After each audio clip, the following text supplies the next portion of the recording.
وَلَقَدْ أَخَذَ اللَّهُ مِيثَاقَ بَنِي إِسْرَائِيلَ وَبَعَثْنَا مِنْهُمُ 12 نَقِيبًا وَقَالَ اللَّهُ إِنِّي مَعَكُمْ لئن أقمتم الصلاة وآتيتم الزكاة وآمنتم برسلي وعزرتموهم وأقرضتم الله قرضا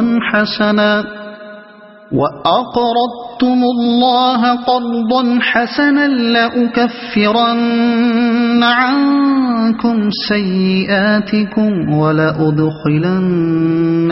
جنات تجري من تحتها الأنهار فمن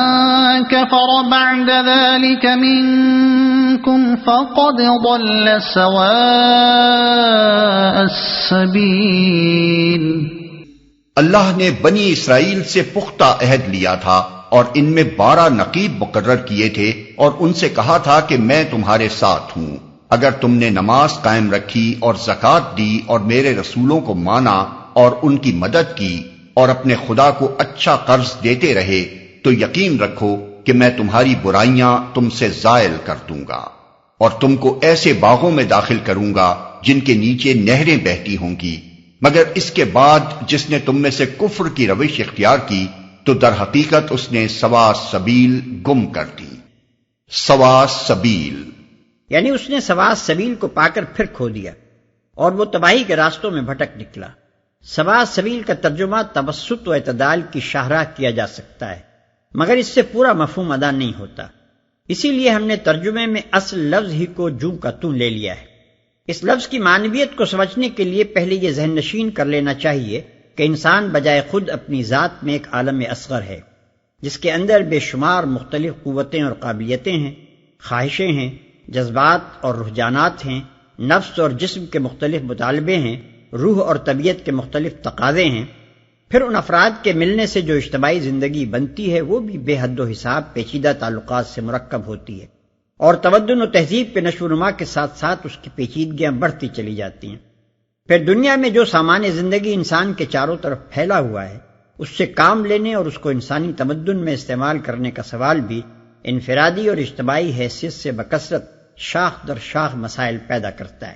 انسان اپنی کمزوری کی وجہ سے اس پورے عرصہ حیات پر بیک وقت ایک متوازن نظر نہیں ڈال سکتا۔ اس بنا پر انسان اپنے لیے خود زندگی کا کوئی ایسا راستہ بھی نہیں بنا سکتا جس میں اس کی ساری قوتوں کے ساتھ انصاف ہو، اس کی تمام خواہشوں کا ٹھیک ٹھیک حق ادا ہو جائے، اس کے سارے جذبات اور رجحانات میں توازن قائم رہے، اس کے سب اندرونی و بیرونی تقاضے تناسب کے ساتھ پورے ہوں، اس کی اجتماعی زندگی کے تمام مسائل کی مناسب رعایت ملحوظ ہو اور ان سب کا ایک ہموار اور متناسب حل نکل آئے، اور مادی اشیاء کو بھی شخصی اور تمدنی زندگی میں عدل، انصاف اور حق شناسی کے ساتھ استعمال کیا جاتا رہے۔ جب انسان خود اپنا رہنما اور اپنا شارع بنتا ہے تو حقیقت کے مختلف پہلوؤں میں سے کوئی ایک پہلو، زندگی کی ضرورتوں میں سے کوئی ایک ضرورت، حل طلب مسئلوں میں سے کوئی ایک مسئلہ اس کے دماغ پر اس طرح مسلط ہو جاتا ہے کہ دوسرے پہلوؤں اور ضرورتوں اور مسئلوں کے ساتھ وہ بالارادہ یا بلا ارادہ بے انصافی کرنے لگتا ہے، اور اس کی اس رائے کے زبردستی نافذ کیے جانے کا نتیجہ یہ ہوتا ہے کہ زندگی کا توازن بگڑ جاتا ہے اور وہ بے اعتدالی کی کسی ایک انتہا کی طرف ٹیڑھی چلنے لگتی ہے۔ پھر جب یہ ٹیڑھی چال اپنی آخری حدود پر پہنچتے پہنچتے انسان کے لیے ناقابل برداشت ہو جاتی ہے تو وہ پہلو اور وہ ضروریات اور وہ مسائل جن کے ساتھ بے انصافی ہوئی تھی بغاوت شروع کر دیتے ہیں اور زور لگانا شروع کرتے ہیں کہ ان کے ساتھ انصاف ہو، مگر انصاف پھر بھی نہیں ہوتا، کیونکہ پھر وہی عمل رونما ہوتا ہے کہ ان میں سے کوئی ایک جو سابق بے اعتدالی کی بدولت سب سے زیادہ دبایا گیا تھا انسانی دماغ پر حاوی ہو جاتا ہے اور اسے اپنے مخصوص مقتضا کے مطابق ایک خاص رخ پر بہا لے جاتا ہے، جس میں پھر دوسرے پہلوؤں اور ضرورتوں اور مسئلوں کے ساتھ بے انصافی ہونے لگتی ہے۔ اس طرح انسانی زندگی کو کبھی سیدھا چلنا نصیب نہیں ہوتا، ہمیشہ وہ ہچکولے ہی کھاتی رہتی ہے اور تباہی کے ایک کنارے سے دوسرے کنارے کی طرف ڈھلکتی چلی جاتی ہے۔ تمام وہ راستے جو خود انسان نے اپنی زندگی کے لیے بنائے ہیں خط منحنی کی شکل میں واقع ہیں، غلط سمت سے چلتے ہیں اور غلط سمت پر ختم ہو کر پھر کسی دوسری غلط سمت کی طرف مڑ جاتے ہیں۔ ان بہت سے ٹیڑھے اور غلط راستوں کے درمیان ایک ایسی راہ جو بالکل وسط میں واقع ہو،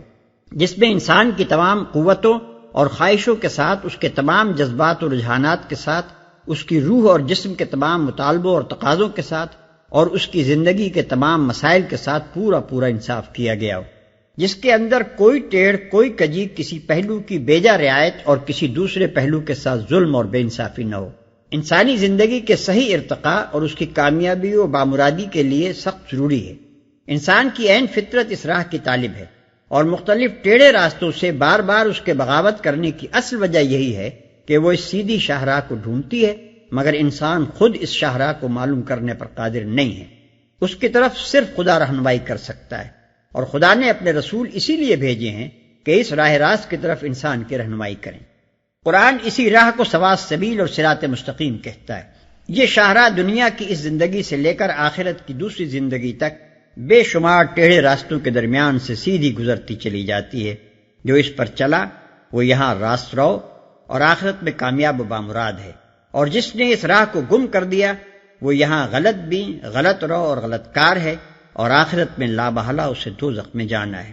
کیونکہ زندگی کے تمام ٹیڑھے راستے دوزخ ہی کی طرف جاتے ہیں۔ موجودہ زمانے کے بعض نادان فلسفیوں نے یہ دیکھ کر کہ انسانی زندگی پے در پے ایک انتہا سے دوسری انتہا کی طرف دھکے کھاتی چلی جا رہی ہے، یہ غلط نتیجہ نکال لیا کہ جدلی عمل، ڈائیلیکٹیکل پروسیس، انسانی زندگی کے ارتقاء کا فطری طریق ہے۔ وہ اپنی حماقت سے یہ سمجھ بیٹھے کہ انسان کے ارتقاء کا راستہ یہی ہے کہ پہلے ایک انتہا پسندانہ دعویٰ تھیسس اسے ایک رخ پر بہا لے جائے،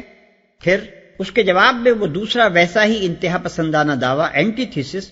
اسے دوسری انتہا کی طرف کھینچے، اور پھر دونوں کے امتزاج سنتھیسس سے ارتقاء حیات کا راستہ بنے۔ حالانکہ دراصل یہ ارتقاء کی راہ نہیں ہے، بلکہ بدنصیبی کے دھکے ہیں جو انسانی زندگی کے صحیح ارتقاء میں بار بار مانع ہو رہے ہیں۔ ہر انتہا پسندانہ دعویٰ زندگی کو اس کے کسی ایک پہلو کی طرف موڑتا ہے اور اسے کھینچے لیے چلا جاتا ہے، یہاں تک کہ جب وہ سواء السبیل سے بہت دور جا پڑتی ہے تو خود زندگی ہی کی بعض دوسری حقیقتیں جن کے ساتھ بے انصافی ہو رہی تھی اس کے خلاف بغاوت شروع کر دیتی ہیں، اور یہ بغاوت ایک جوابی دعوے کی شکل اختیار کر کے اسے مخالف سمت میں کھینچنا شروع کرتی ہے۔ جوں سواء السبیل قریب آتی ہے، ان متصادم دعووں کے درمیان مصالحت ہونے لگتی ہے، اور ان کے امتزاج سے وہ چیزیں وجود میں آتی ہیں جو انسانی زندگی میں نافع ہیں۔ لیکن جب وہاں نہ سواء السبیل کے نشانات دکھائی دینے والی روشنی موجود ہوتی ہے اور نہ اس پر ثابت قدم رکھنے والا ایمان، تو وہ جوابی دعویٰ زندگی کو اس مقام پر ٹھہرنے نہیں دیتا، بلکہ اپنے زور میں اسے دوسری جانب انتہا تک کھینچتا چلا جاتا ہے،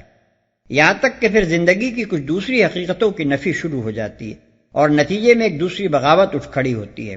اگر ان کم نظر فلسفیوں تک قرآن کی روشنی پہنچ گئی ہوتی اور انہوں نے سواء السبیل کو دیکھ لیا ہوتا تو انہیں معلوم ہو جاتا کہ انسان کے لیے ارتقاء کا صحیح راستہ یہی سواء السبیل ہے، نہ کہ خط منحنی پر ایک انتہا سے دوسری انتہا کی طرف دھکے کھاتے پھرنا۔